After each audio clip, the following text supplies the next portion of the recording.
Okay, let's see if I have a good angle on the bike. You can see me as well. Let's see how the angle looks like. Hey guys, what's up? This is Tiberius here. I'm with my little bike. I have to do some work on it, and I'll explain why. I have to change the spark plug and to check the carb. Actually clean it. I want to take off the carb and clean it because I've been having some small issues with the bike, and I'll let you know why just in a minute. But this clip here is gonna be long. First off, I kind of feel like I want to explain myself. So far I've reached, I guess, a milestone when it comes to riding a bike, and I want to say how it feels like to ride a small bike, because this is a Honda CD 250F, so it's only a 250. If it's a good idea to get a small bike, if it's a bad idea, why is it a good idea, why is it a bad idea, and so on. First, I rolled in here at the office, and we have this industrial shack. Turns out that our neighbor, which also owns a spot here, he's a rider as well. Because I saw him in the biker outfit, and I saw the bike. He has a brand new Honda CD 650, I guess, I don't know, something like that, but it looks great. I rolled in, I saw him, and I was like, hey dude, you're a rider, right? And we kind of hung out and swapped stories, and for about an hour or so, because I looked at watching it, was like, oh man, I have to start working on my bike. And so we cut the story short. But anyhow, he has a restaurant. He also has a driver's school, and I thought he has only for cars, but it turns out that he also has a motorcycle riding school. So we kind of spoke about the subject, and it was a great experience to share stories and to share like ideas and to see that we have so much in common. And as far as I'm concerned, the way I rode, what I did so far, it turns out to be very good in a sense of a logical point of view why I do certain things that, you know, they're not the most legally of all. But I've been doing certain things, and I kind of spoke with a lot of guys, and it turns out that, yeah, it's a good idea. What I'm doing quite well so far, so I can point out a few things about what it is to ride a bike actually, and to make certain decisions about, you know, purchasing one, riding it, and whatnot. So this one, I also have a video on YouTube. I bought it from over 700 kilometers away from where I live. And I rode it back home. Initially, I spoke with the guy, you know, the previous owner, and he said he thought that I was going to tow it back. And actually, I told him, I kind of want to ride it, you know, back home. I just got my rider's license, okay, let's put it like that. And the distance and so on, it was in November last year. And from trying to sell it to me, he became kind of reluctant to do so. And I was like, is there something that I should know of that you're not telling me? I mean, why did you change all of a sudden? He says, you sure you want to buy this? You sure you want to buy this? I was like, is there something I should know? And he said, well, no, I mean, the bike runs, but it's a long distance. I'm like, yeah, I know that, but hell, I want to go on an adventure. And when I plan on doing so, because I tend to, you know, I'm not the most normal person, I guess you could call it like that. I tend to roll the dice on so many things, and this was one of them. And he was reluctant. I was like, why? And he said, anything could happen. Well, that's the idea of an adventure. Anything could happen. You cannot 100% make your plans like bulletproof, be totally safe. That's not the concept of the idea of what an adventure should be like. So I went there, I went with a buddy, drove the car, because I didn't want to go by train, long distance and such. And I rode it back home. It was quite the experience. I had around 12, 13 hours. I went straight just to stop by the gas station, get some gas and a hot cup of coffee or tea because it was very cold outside. I mean, we had, in the mountains, we had like almost 0 degrees Celsius, so almost freezing point. And fortunately, I was lucky enough to have a buddy of mine lend me a motorcycle jacket. It was amazing. I did have no problems when it came to the torso and the head. I had a good helmet, and I have it yet so far. I bought it, but I didn't have no riding pants. So instead I wound up taking, I don't know, 3 pair of pants, which I put them all 3, and I was still freezing my knees off, and I couldn't feel my toes and so on at the last stretch, the home stretch. I was like, it was insane. So but I managed to bring it home, and I rode it for a couple more weeks, and then I took it away at my parents' house. I left her in a garage and let her sit for the winter. I did occasionally, when I got there, I took it out for a spin outside because we don't get that much snow here. I mean, it's good weather. So I kind of rode it, but mostly I left it for the winter. And I think in March, I did some work around the bike. I changed quite a few parts, I changed the fork seals, the fork fluid, because it was leaking. I bought it, I don't know, a little over $1,000, let's put it like that. And so fork seals, fork fluids, brake fluids, evidently oil change and so on. The gasket at the engine cover and at the float of the car, I replaced that gasket as well because it was leaking. So all in all, I kind of spent a little because I bought OEM parts, I bought original parts, and they're pretty expensive when it comes to buying parts. For this model is not one of the models that you can easily find parts on the market out there. So I did buy OEM parts. It was quite expensive. I don't know how much I spent on it, but I'm gonna say roughly about $400 or $500. Probably even more. I don't know. Also mirrors, I bought them, and I was kind of easing my way into learning how to work on a motorcycle, which is not incredibly hard, but it's not easy at the same time. It's not very easy. I mean, you have to have just a little experience, with a torque wrench, screwdriver, and so on, take stuff apart, be able to do some research. I was lucky enough to find the manual. I'll email it to you if somebody has the same model and you don't find it. You can find it on Google, it's there, but I can email it to you or something like that if you need it. So with the manual, I learned how to do certain things and whatnot. So I began working on it. And it turned out to be quite well. And I rode it a couple of weeks ago. I took it in March. I took it with me, and it was almost my daily commuter in the city. It's amazing. A small bike, such as this one here, it's gonna do an amazing job when it comes to going through traffic. High traffic, dense traffic. It's amazing. I mean, you can lane split. You can get from point A to point B fast.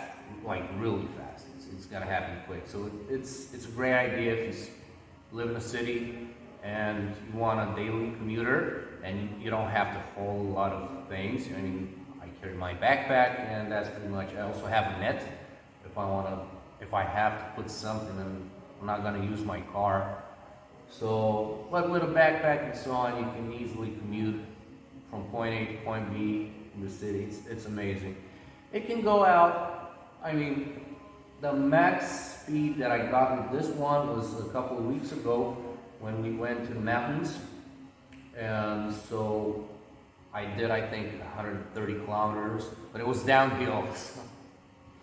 Yeah, it's not really meant for, going outside. It can do it eventually. You can definitely ride with, let's say, 100, 110, I don't know, 60 miles per hour or something like that. It is doable, but it's really not meant for that thing. I mean, we went to the mountains. I got to take it. We went into the woods. We camped there for the night. It was insane. Initially, I didn't want to go with it because, yeah, it's a long distance. I put 900 kilometers on it, and yeah, not that I was scared. I was aware that the guys, they have like big bikes, they have adventure bikes, and me with the 250, I had to keep them, at low speed. So we had to, ride really easy because I couldn't do more than 100, 110 kilometers per hour. So, but in the hairpins, when it comes to the twisties, man, this thing rocks.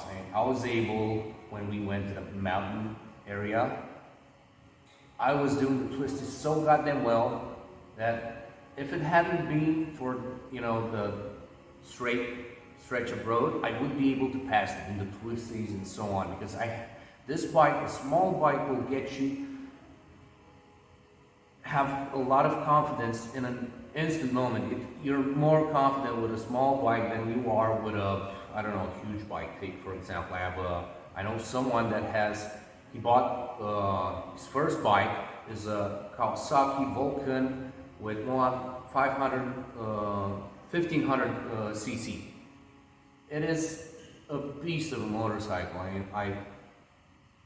I stayed on it and I was like, how am I supposed to ride this thing? I mean, let alone be at the very beginning. And he's afraid to ride his bike. And this is, from my point of view, this is not the purpose of riding a bike. You don't get to buy the biggest bike and say, oh, I'm a badass, and then be afraid to actually ride it and I don't know, shit your pants every single time you take a curve here and there. Just go super slow on it, and always kind of freak out inside that, oh, maybe I'm gonna go off track or something like that. That's not the purpose of riding a bike. Riding a bike should be, first of all, it should be entertaining, and that's the reason why I chose a small bike. I can slap it around, I can turn it, I can pick it up, I never dropped this bike, and I had so many occasions. You cannot drop this bike if you're like me, and I don't know, 5'11", 6, something like that. And it's virtually, for me, it's impossible. And I had so many moments even when I managed to slam the front brake and I was like turning, but I was going very slow. I kind of wanted to tip over, but then I was like, go back up. You can firmly plant your feet onto the ground, and it's very hard to drop it. It will eventually inspire you and get you a whole lot more confidence. You'll be able to enjoy it. The only thing that I do not enjoy is the small engine. It's quite small. You can travel inside the city. You can swerve. You can maneuver. You can definitely get your ass out of complicated situations. It has enough speed for inside the city, but for outside, yeah, kind of not meant for it. But all in all, considering the price and my experience and so what I did with it, and I spoke with my buddies, and we all agreed that it wasn't such a bad idea. It was actually a good idea to get a small bike. Now I can definitely go for a bigger one. I can understand them. I rode them for a bit, and this little thing here helped me out so much, and I'm grateful for that stuff. So thank you. And yeah, basically, if you want to buy a small bike, you can buy a small. That's what I'm trying to say here. If you want to buy a small bike, go buy it, but take into account, what you want to use it for, And buying a bike, it's, let me put it this way. When I first thought about like buying a bike, like riding a bike, because it came because of my buddies. They said, oh, you should ride a motorcycle and so on. And I was like, yeah, I don't know, maybe. And then maybe got to like, I think so, and then I started the motorcycle school. And so first off, I had the idea of like getting a cruiser, you know, something like badass, like I was previously mentioning this dude with the Kawasaki. But as I did more research and I tried to have a logical approach towards the whole idea, I went for, let's get something that's nimble. What do I want to do with it? Well, I kind of want to travel from point A to point B in the city. That is what I'm going to do the most often. So in the end, I decided I kind of went for, okay, let's get a smaller cruiser. But then I had problems with such as the Honda Rebel and like the 500 and something like that. And I don't like low bikes because here in where I live, where I'm from, the city council, politicians, this country sucks so much when it comes to infrastructure. For instance, as we speak, our large avenues, every single large street avenue, you name it, they're all messed up, they're all undergoing repairs and such, and they just wouldn't start with something, finish it in the first place, and then, okay, let's move on to the next road, whatever, stretch of road. No, they destroyed every single goddamn big avenue, and we have some that are on the repairs for 2 years now, so it's a couple of years already, and they're still not finished, and traffic sucks, and you go out with your car, and you pray to God that you don't hit bumps like holes and craters and such, and they don't give a damn. This is it with the country. I'm not satisfied with it, but anyhow, that's why I wanted to buy it, because we have so much problem with the road conditions, and I thought that, okay, let's not buy you know, very down to or buy like little ground clearance. And I saw this on the local online market, and I looked at it and I went for it. So all in all, it's a good idea. The reasons why I decided to buy this one, and now that I'm looking at it, I think I made a good idea. Not the best idea. I think the best idea for me would have been probably a 500cc, but I couldn't find them that cheap. I mean, when I bought it last year, because I think I have this since November. Yeah, I bought it in November last year. And I could not find 500cc, a decent model that was under, I don't know, 1.15 or 1,600 bucks. I couldn't even find it at under 2,100 bucks. It was out of $1,400,000,000. It's hard to even say it, it's so much. It was impossible to find them. Even if you found some, they had problems. They weren't in such a great shape, or they were really, really old, because I wanted to buy one. I wanted to buy an adventure bike first. But it was from it was either 1992 or 3, and the guy wanted like 2,000. Maybe we could have negotiated, but around that price range, 2,000 bucks for it. And I was like, first bike, I don't want to spend that much. I mean, I'm gonna spend $2,000, but I don't know how much more I'm gonna spend in the coming time. I may find other problems with it, just as I found with this one. Not huge problems, little problems here and there that you have to fix, and you have to spend more money, more money, more money. So it's not a cheap hobby, and price was definitely an important aspect, because I didn't know if riding the bike was a thing for me. Turns out that maybe, I guess it is. I like it. So far I like it. But at the beginning, you have to take a lot of things into account. I mean, if you want to buy a new bike, you get to buy a new bike, brand new bike from the dealership, and eventually you find out that, yeah, I'm not meant to ride. I don't like riding a bike. You'll wind up wasting a lot of money, you know. So it was a good idea. It was a good decision. Also, one more thing, I did take into account fuel consumption. I was looking at every single detail about it, like, just to get in my mind the idea that, hey, I made such a good bargain. Look, this is nimble, it has low fuel consumption, this is very economical. So I looked at the economical part, and this is a big mistake here. And riding a bike, owning a bike, buying a bike, it's a hobby. Eventually, it's kind of a hobby. You can have a daily commuter, but it doesn't count like having a car. Yeah, a car, you can think about it, from the economical perspective, whereas bike, it's kind of a hobby, you know what I'm saying?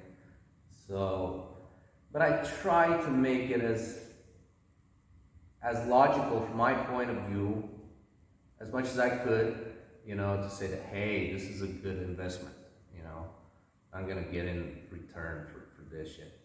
And it doesn't really happen. I mean, if you look for low mileage, let's talk about low mileage. Yeah, okay, the owner says, not the owner, the manual says, yeah, it has, I don't know, 3 liters per 100 kilometers. This one has 3.5 stated, and everyone that sells it is going to state that. Yeah, it has like that, because that's what the manufacturer states in the manual. But that's not the reality. I mean, the way I ride a bike, and I'm not riding, I don't know, like your average Joe. I guess not. I don't know what the average Joe is like. But I kind of ride it in the city.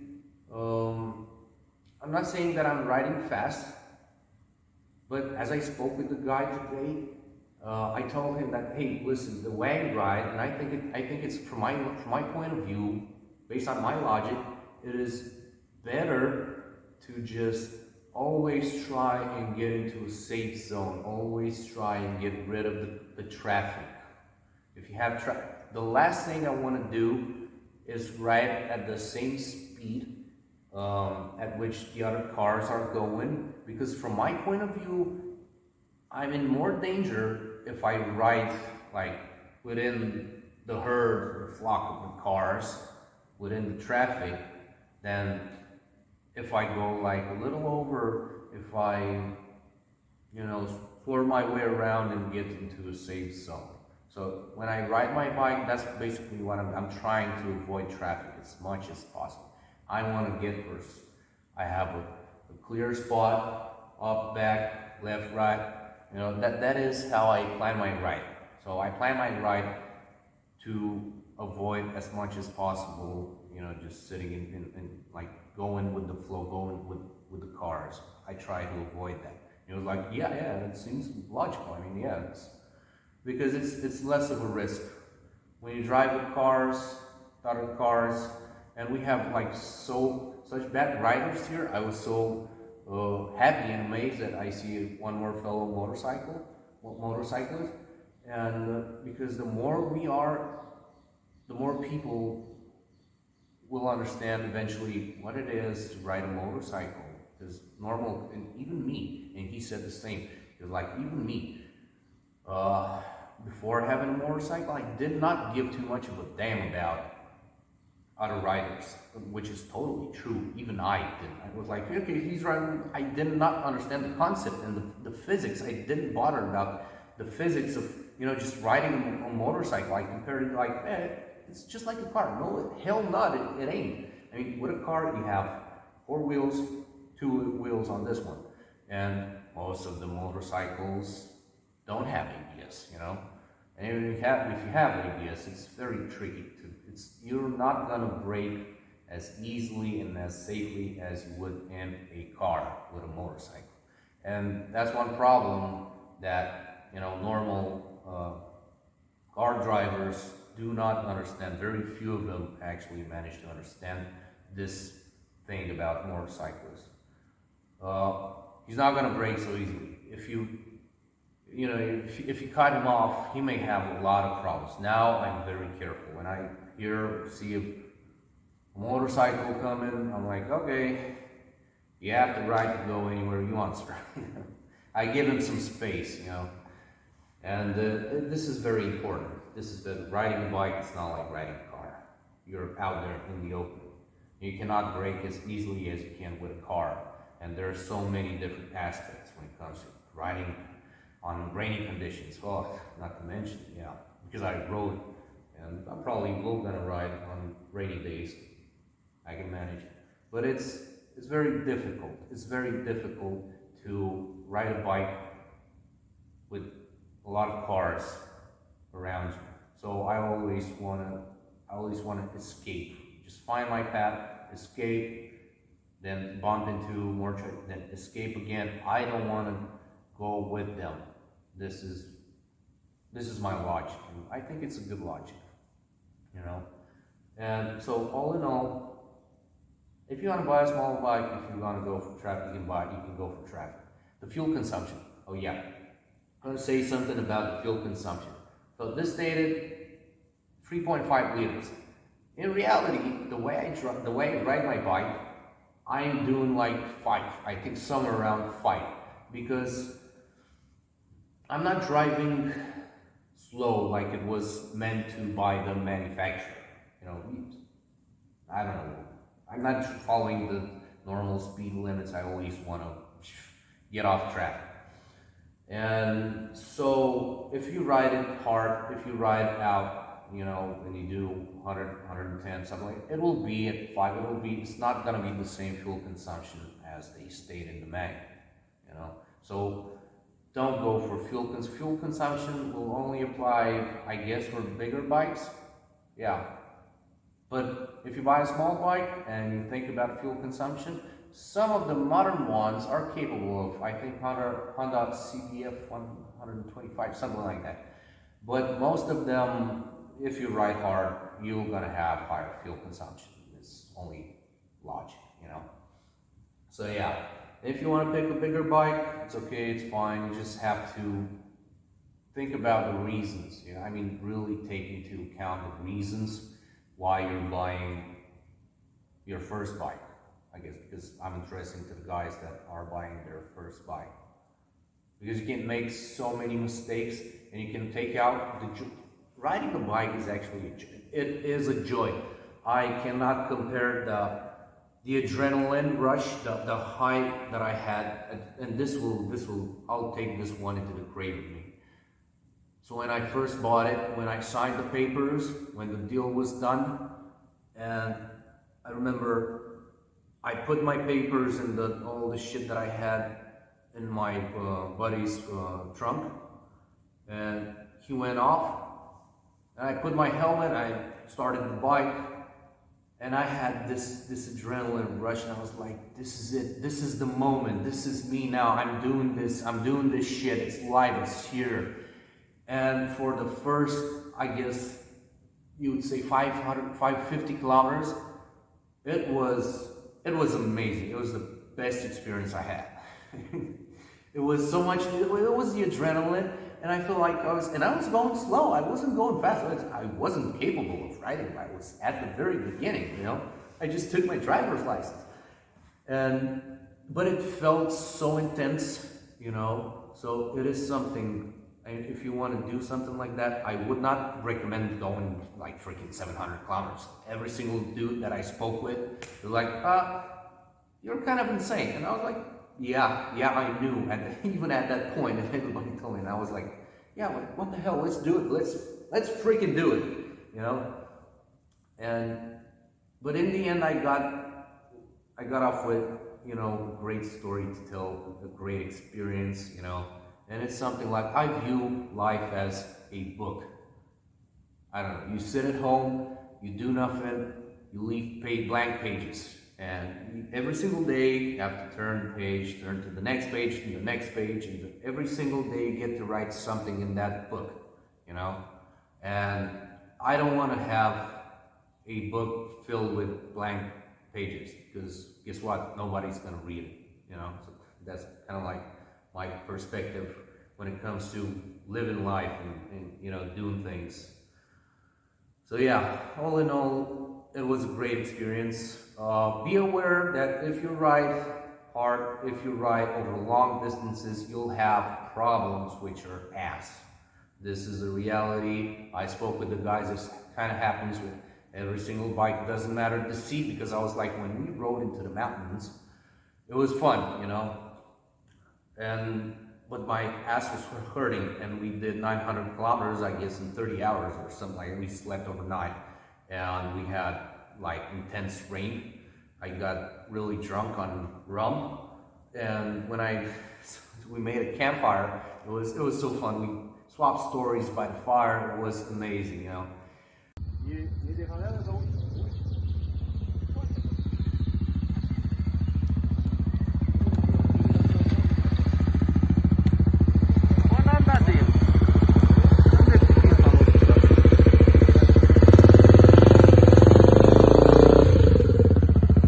And then it started to rain at almost midnight. And I did drink a little, but I was feeling good. You know. I was making sure the fire was going, and, you know, I was responsive. But when it started to rain, I don't know, it kind of hit me. I mean, I became shit-faced. I got into my tent. It was only one-person tent it was the first time I made a tent, for the first attempt, and I didn't do it well enough. So when I got in, it kind of folded on me, and the guys were laughing their ass off.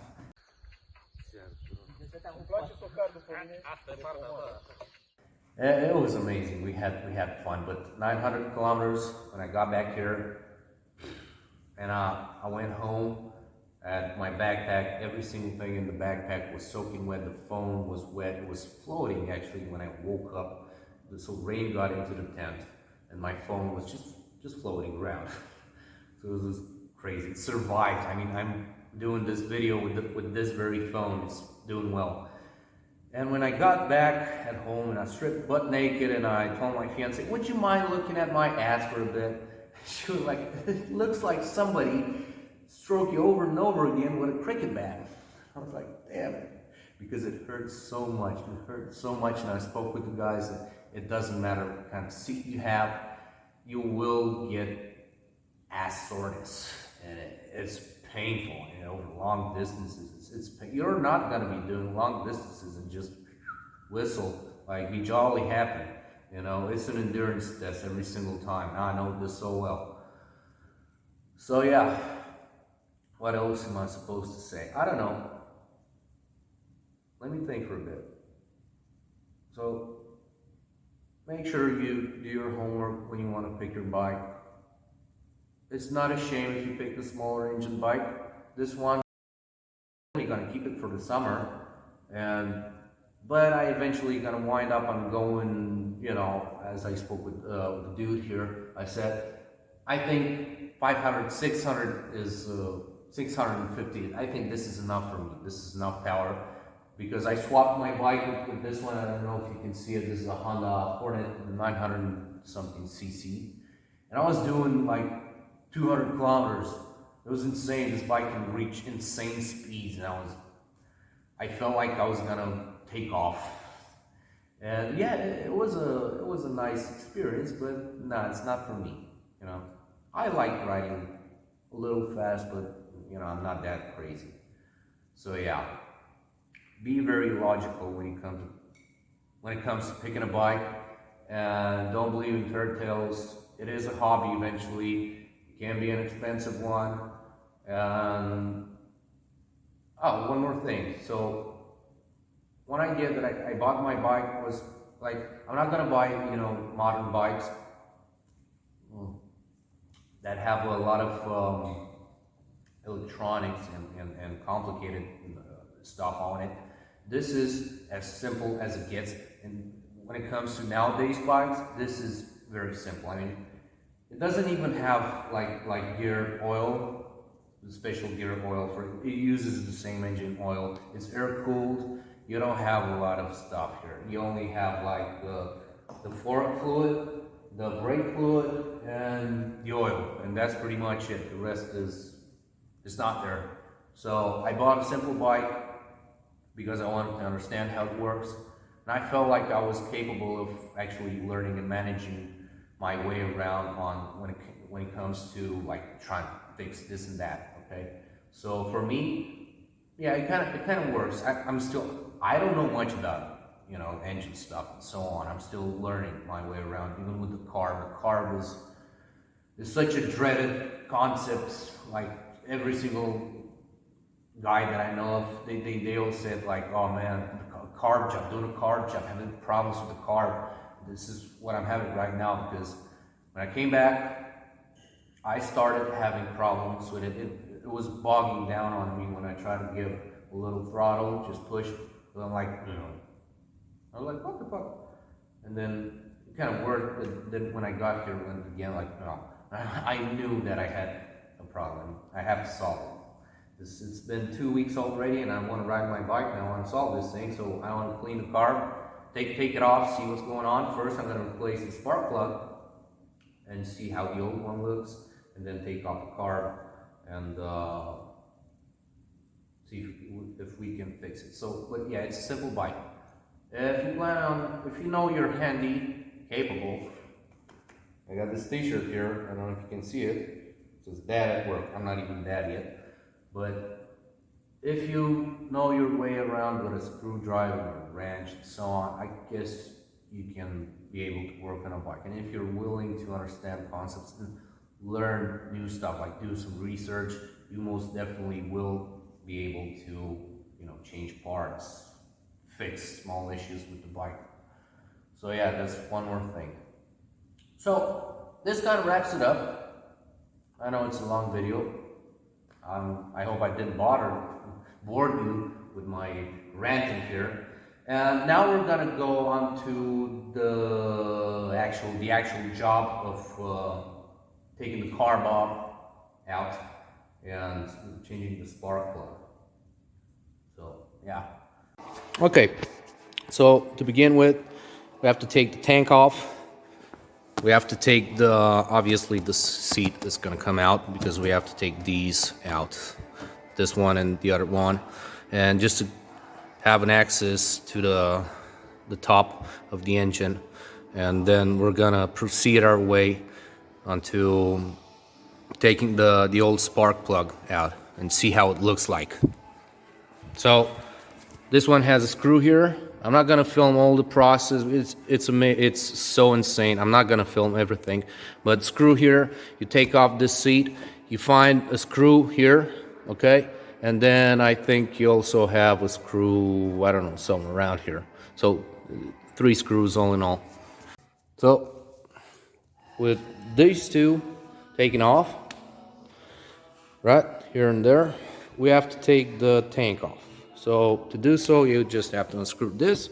Make sure you take out the fuel meter and the fuel line.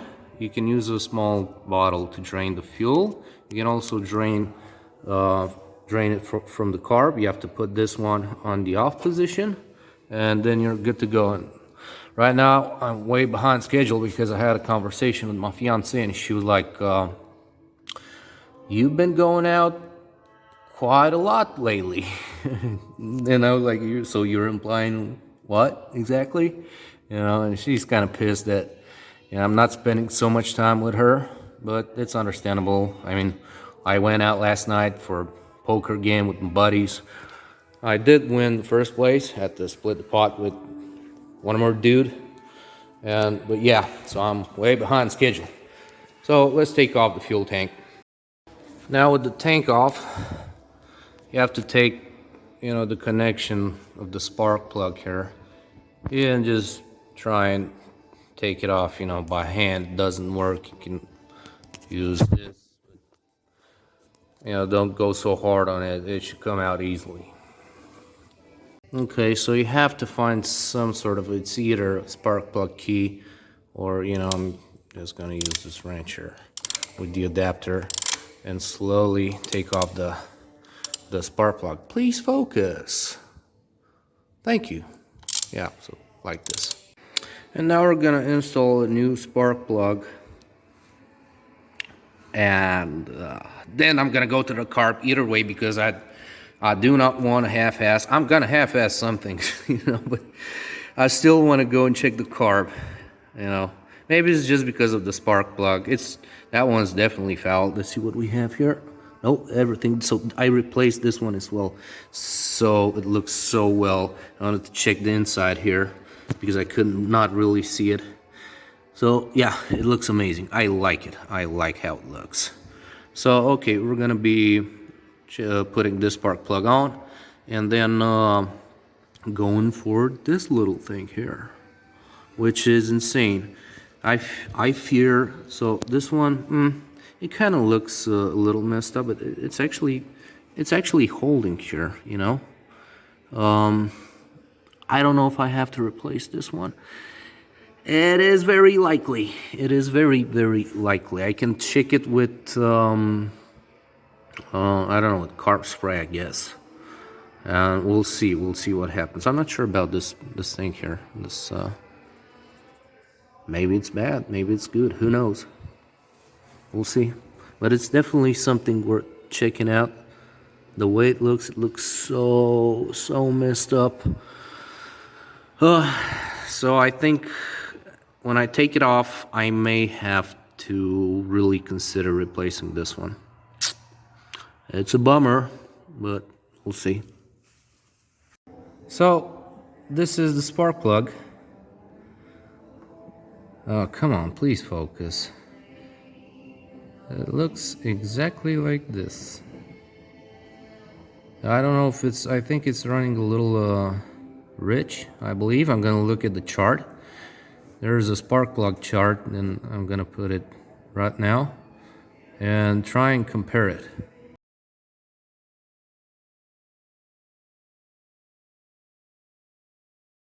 So, this is funny here. This is the old spark plug, okay? It says CR9E.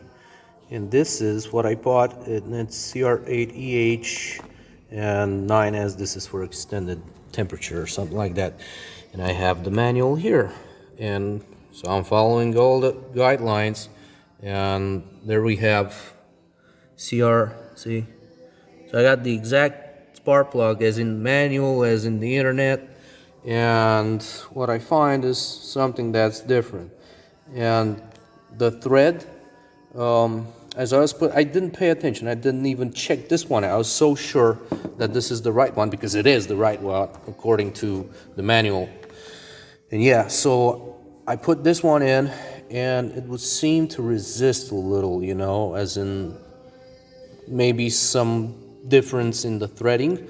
I kind of looked at them, you know, and it is kind of the same. I don't know if this one has, you know, kind of like a slightly different angle. I mean, I don't know if the threading is messed up. So I have two options. It's like either go for this one and try and fit it in. I think it's gonna work, but I'm not sure.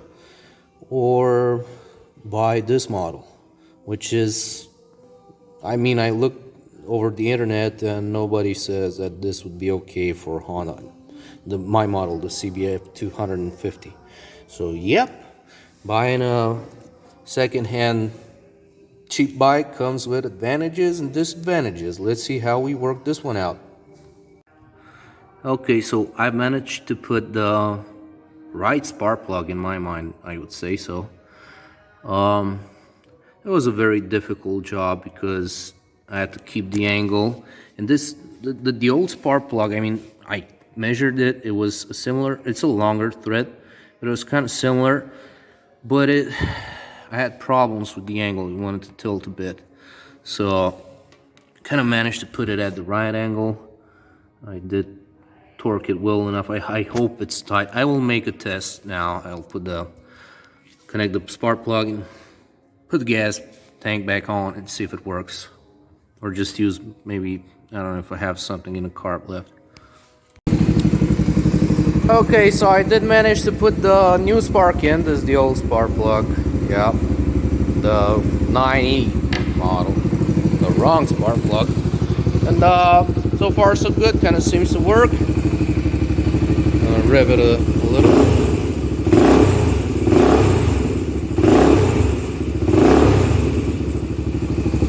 Okay.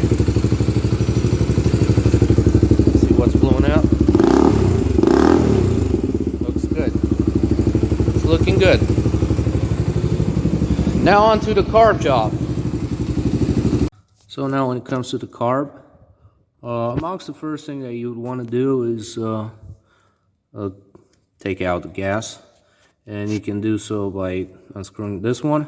You have to follow this hose, see where it goes. I combined mine, and it's gonna go right here. Oh, come on. So this one, and I'll put this bottle here, and I'm gonna drain the gasoline that's inside the carb.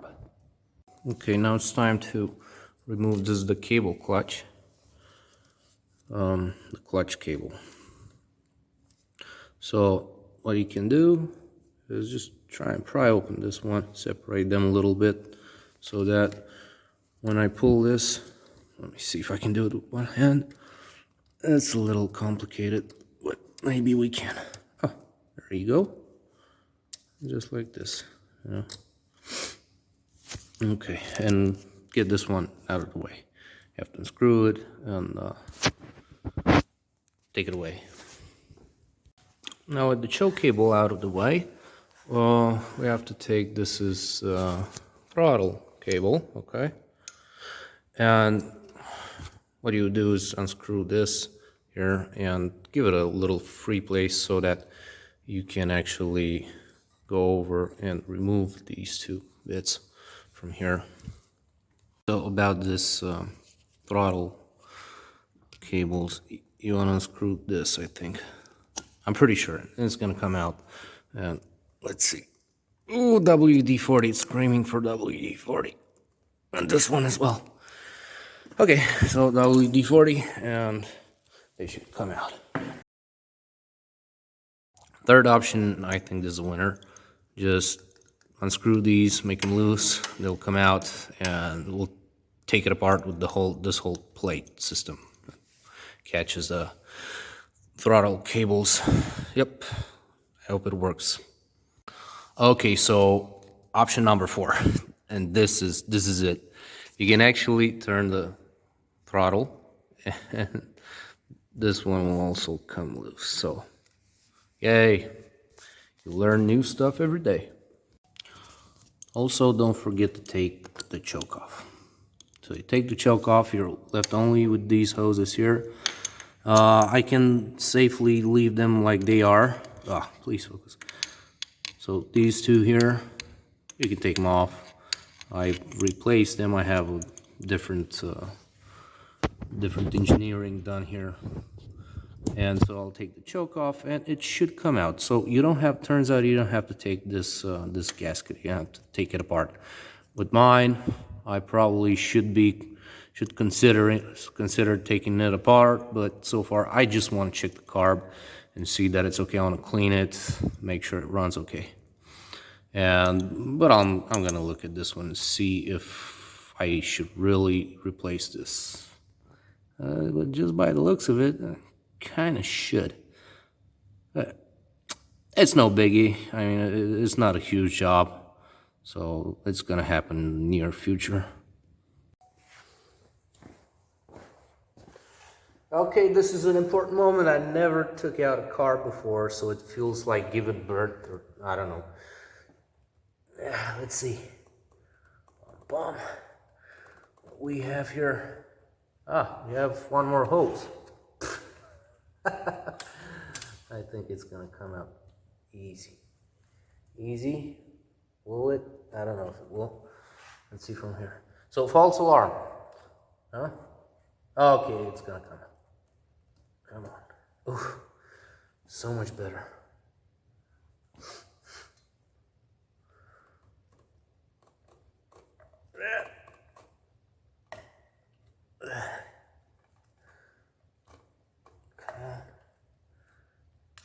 What am I doing here? Oh, jolly well. Yep, see, you learn new stuff every day. This one, I should have, so this one here, I was too happy about it, I forgot to disconnect this one. I'm gonna disconnect this one. I hate taping my work. It bothers me. I mean, it's either I'm gonna go for a professional camera and I'm gonna put like 50 terabytes worth of memory in it so I can tape everything and just basically work on it and then edit the clip. Or I'm gonna give up on recording stuff. It's driving me nuts. And I can really focus on the job itself. So there we have it. I would call it, I don't know, the heart, the liver. What am I supposed to call this? For now, I'm gonna call it the carburetor. Okay, so I'm gonna take this apart. Take the float. Man, this is the first time that I'm laying my hands on a carb, and it looks. Please, let's all have a brief moment of silence while I'm enjoying the view here. It looks nice. It's like an organ, like I don't know. It's like a body part from.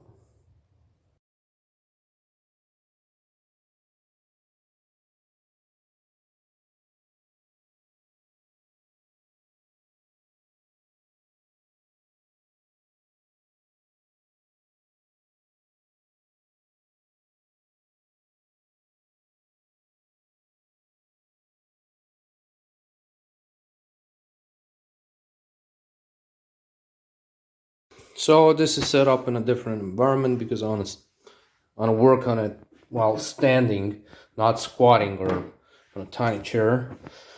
And I have to take this one apart, and I'm gonna be using this carb cleaner from.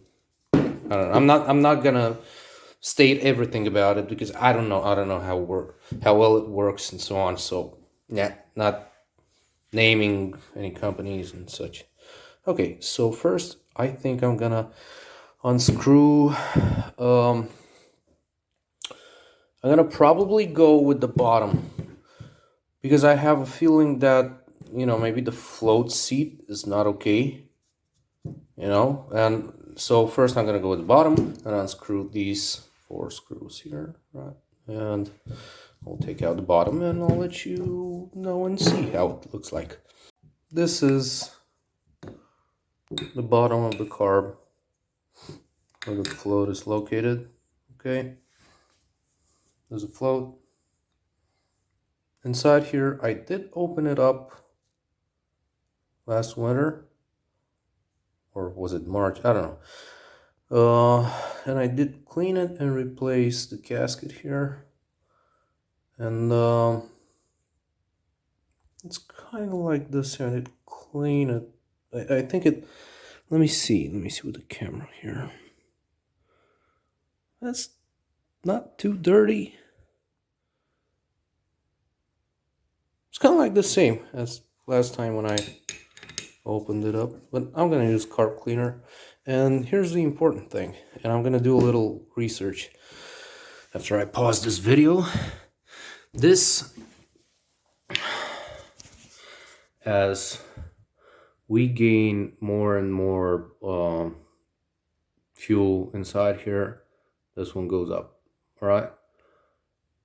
And I'm not sure about the angle on this one, so I want to do some research and see. I wonder, some people were talking about that it should be staying just like this.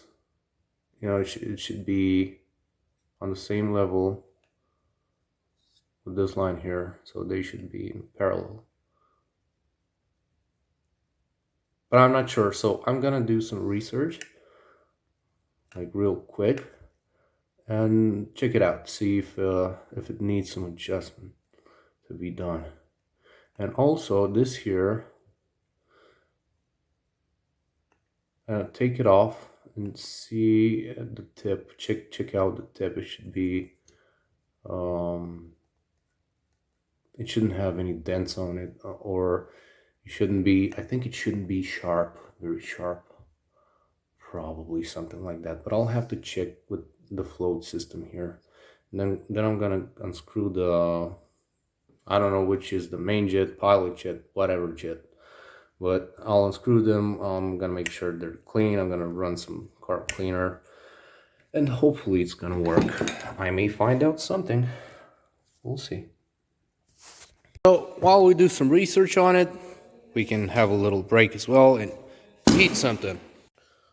So let's talk about this float here. Let me show you how it looks. I'm not sure about this angle though. I'm totally not sure about it, but it kind of differs from model to model. What they said that it should stay something like this. It should be perpendicular, not parallel with the rest of the body. At the utmost, filled up position, which is most definitely it's not. It's kind of tilted, and so let's take this one apart. Okay, put this down here. Take it apart. So this is it fell. This is the needle. This is the valve here, which goes inside. The tip appears to be, let's see if it focuses. It's kind of pointed. It looks very sharp. So that would indicate that, it's been in there for quite a while. And now we have to check out if it seals. I want to make sure if it seals. I hope it's going to seal. I may wind up in replacing this one because I don't see any other mechanism in which the float will just stay up at the level that they say in the manual. They say it has to be parallel. So this may work. I mean, we'll see right now. I'll let you know what I'm gonna do. But I may still have to replace this one. I don't know. So let's see. So to check this float valve, I have a reddening solution. Please focus. Thank you. Please stay like that. I put some soap water and I'm gonna blow through this. This is a clean hose. I'm gonna try and blow air, and if it shows any bubbles, let me see. It's bad. It should seal. Air should not come out.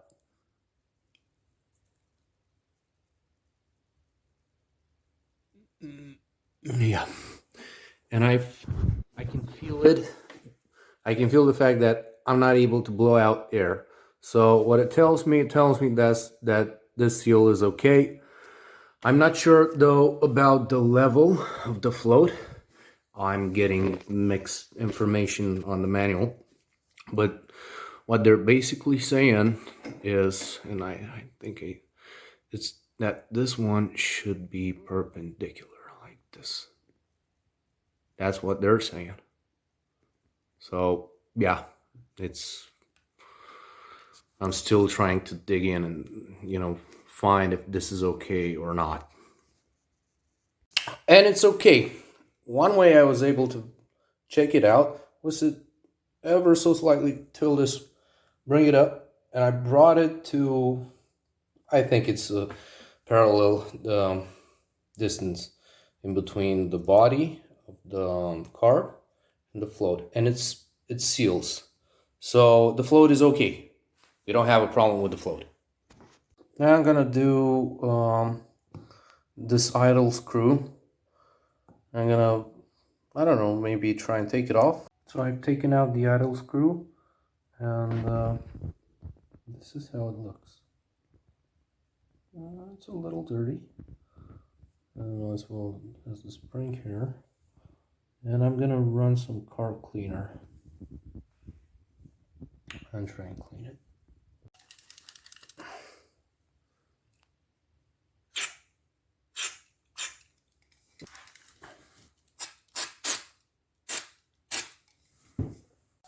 Why am I trying to point out so many good things that I do? I don't know. You guys believe me? Yep. So we have some dirt. It's nice that we have carb cleaner, ain't it? So now, here we have the top cover with the spring thingy. I do believe this is the main jet. Yeah, is it? I think so. The pilot jet. I don't know. And I have to take this one apart. No, this membrane.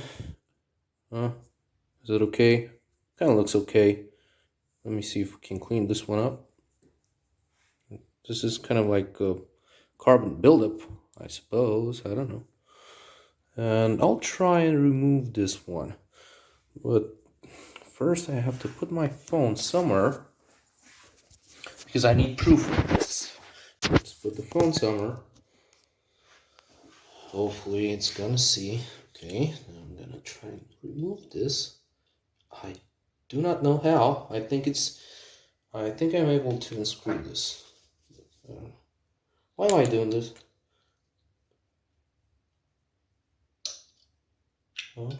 Oh yeah, I am able to unscrew this. And this one comes out. Oh, come on, please focus. This is one more jet here. Oh, low battery, cannot focus. Please focus. Please, please, please. Anyhow, this is one more jet. Has a very, very small hole.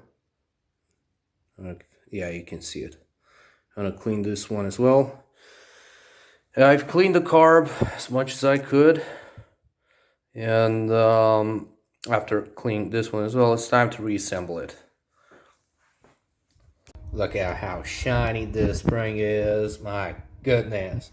Be careful if you take out this membrane. It has a nipple here, and it goes like this. Yeah, okay. So, but look at that. Look at this. Look at the shiny, shiny little. It's not so. The spring is big. And this one has the nipple as well. So you match the nipple on the diaphragm with the cover, right? Okay, so I am finished with this one.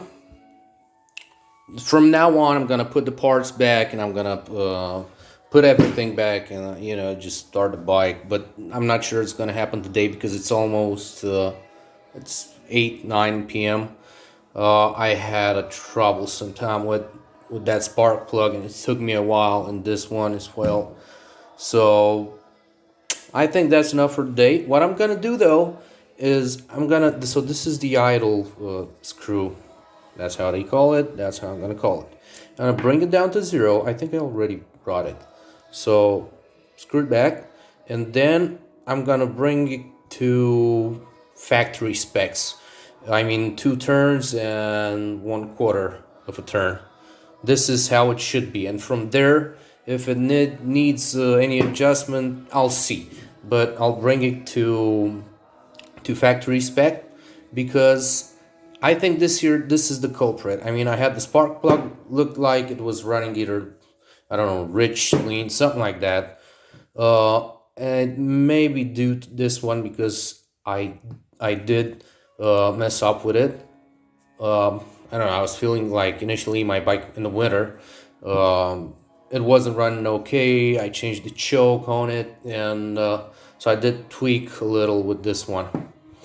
And maybe I set it to run a little too rich. So yeah, I'm gonna reset it, put it back at the factory specs, and from there, hopefully no adjustment will need to be made.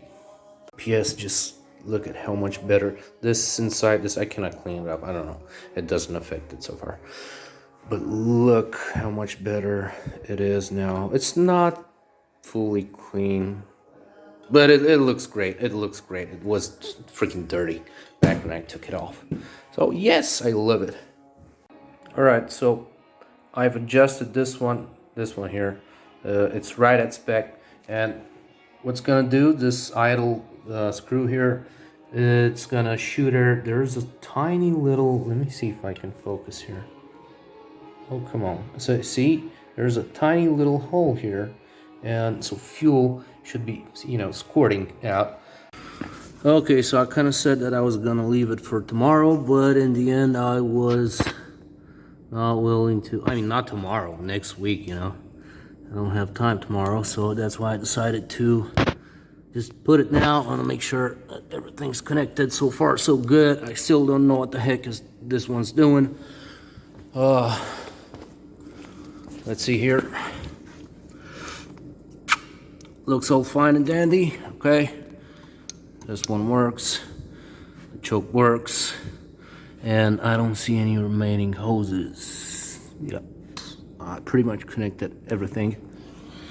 Although I have a few questions, but they'll be answered later on in respect to this carb.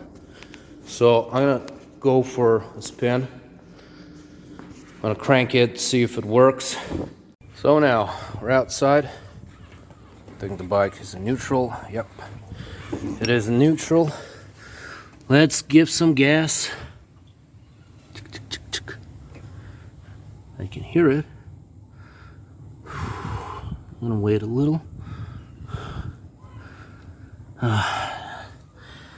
I'm so replacing this one. I'm gonna replace it, but not now. I want to know that the bike is working. Taking off just the carb and just putting this one here. It's not gonna be a complicated job. I hope so. Okay. So let's give it a run. Hope I still have battery in here. Who knows? Okay. Put the choke on. Make sure it starts with the choke. Let's see. Holy!